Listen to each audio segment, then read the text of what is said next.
যে কোনো জিনিসেই লেগে থাকলে সফলতা অবশ্যই আসবে, যা আমি মনে করি। আমার অনেক ভালো লাগে ভিডিও করতে, কোনো কিছু রান্না করতে, তা ভিডিও করে রেখে দিতে। অনেক আগ থেকেই আমার একটা শখ, সেই শখ থেকে এই ভিডিও করা। আমি দেখতেছি আপনারা আমার ভিডিও অনেক পছন্দ করতেছেন। এই রান্নার ফুল রেসিপি আমার ইউটিউব চ্যানেল প্লাস আমার ফেসবুক পেজে দুটোতেই দেওয়া হবে।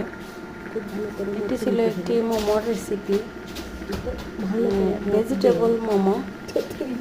এই মোমো রেসিপিটি অবশ্যই আমার চ্যানেলে চোখ রাখুন ফুল দেখার জন্য। খুব সহজ এবং ঘরোয়া জিনিস দিয়েই আমি মোমো রেসিপিটি তৈরি করেছি, একদম সহজ রেসিপি। ভালো লাগলে অবশ্যই শেয়ার, কমেন্ট, লাইক করবেন।